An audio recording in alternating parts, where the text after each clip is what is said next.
Hi there. Thank you for joining me for my weekly live stream. I'm Kristine Weber. Um, so today we are going to talk a little bit about inversions, and I wrote a blog about it this week. And I love to get into the science of the physiology of what's happening as we do inversions, for example, or other yoga postures. And I try as much as I can to explain things in simple language. And I wanted to say that first because I try and explain things simply. And sometimes what is lacking is the nuance of, and the accuracy. So somebody just wrote me and she said, "Hey, you got it wrong, man." She didn't say man.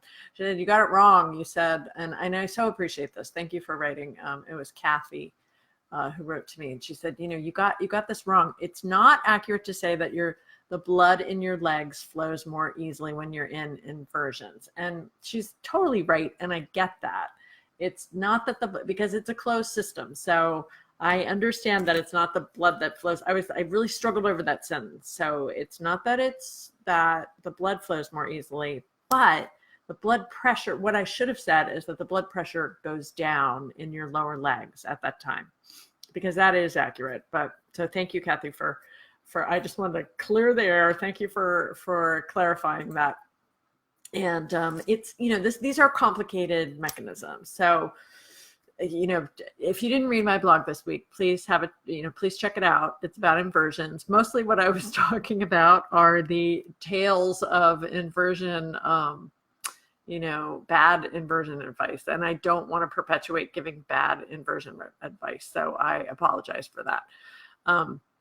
That doesn't mean that inversions don't affect the cardiovascular system. They certainly affect the system.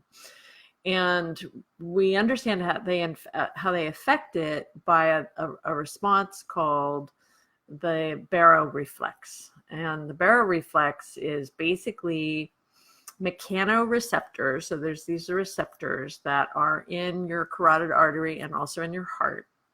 And what they're doing is they're out there they're very fast, and they're out there looking for changes in blood pressure. So I'm going to demonstrate something. I'm going to stand up. So when I stand up, suddenly what has to happen is my baroreflex has to kick in. The baroreflex has to happen. The baroreceptors kick in, and they keep me from falling over because they're fast-acting mechanoreceptors. They are interfacing with brainstem systems, right? So the brainstem has to shift my blood pressure right away to keep me from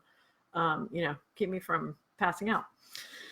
What we know is that the health of the baroreflex sensitivity, the health of your baroreflex or the baroreceptors, is a way to indicate the health of your heart and the system, and whether or not you're at risk for as heart disease, so and how bad your heart disease has progressed if you already have it. So baroreceptors are very sensitive, and they help, in terms of medicine, they help people figure out, they help the medical community figure out what's going on with your heart. So what I want to say about yoga and the baroreceptors is that when you do inversions, whether it's legs up a block, legs up the wall, if you're really like a headstand fan or a shoulder stand fan or handstand fan,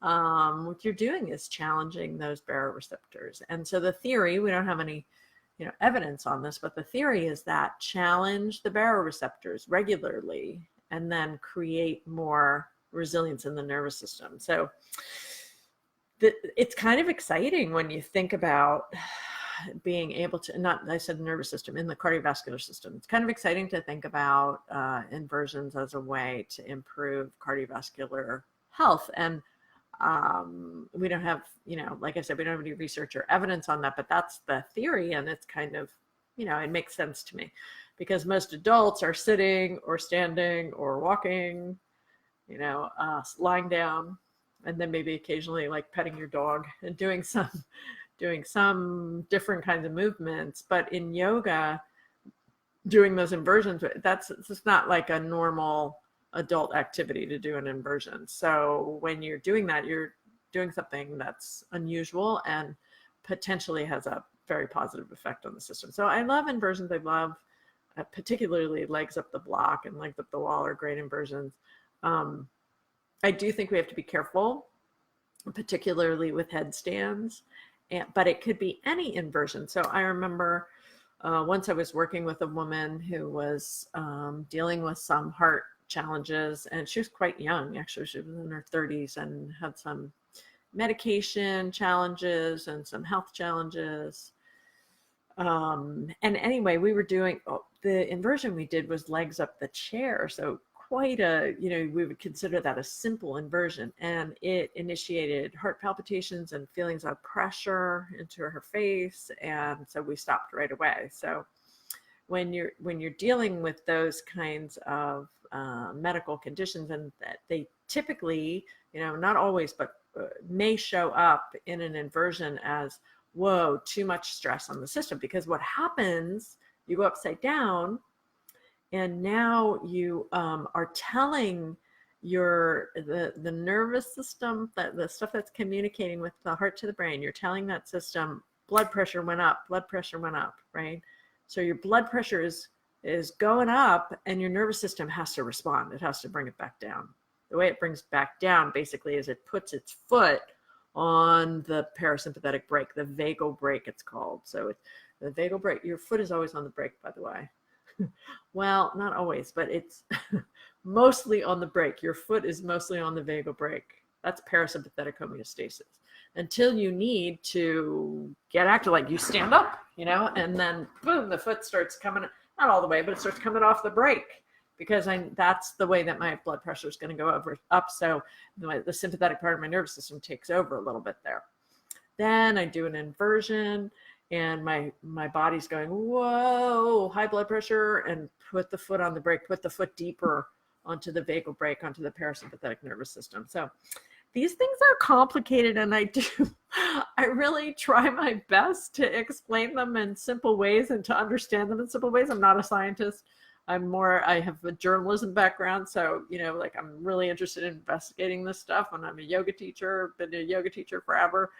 So I want to know why it works. And, frankly, I think our students deserve some of this knowledge, not just okay, inversions are relaxing, let's all do inversions, but let's be the scientists and let's be the science experiment, right? We're the scientists and we're the experiment. So let's try it. Let's know what's going on, or at least the theory of what's going on.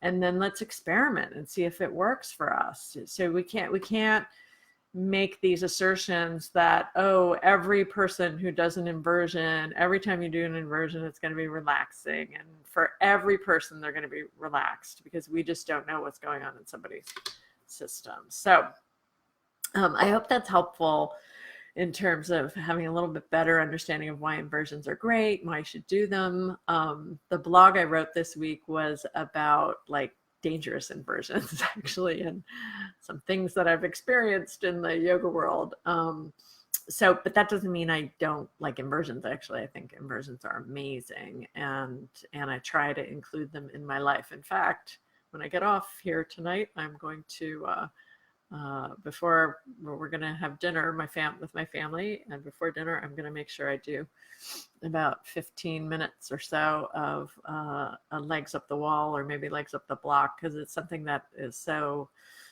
useful and has been so useful in my life, and so rejuvenating. So I really think they're great to include in your practices, and I think it's great to help your students have a little sense of why they're useful for them. So if you talk about this baroreflex, and it's in your heart, it's in your carotid arteries, there are receptors that get a little stretched and then send messages to your brain to say lower the blood pressure. That's why they're relaxing for most people most of the time, and they may be helpful to add, bring into your life more often. Okay, well, I hope you have a great week. I'll see you next week. Feel free to leave comments. Thank you for those of you who've been here live. It's always great to have you. And we'll see you next Thursday. Okay, namaste.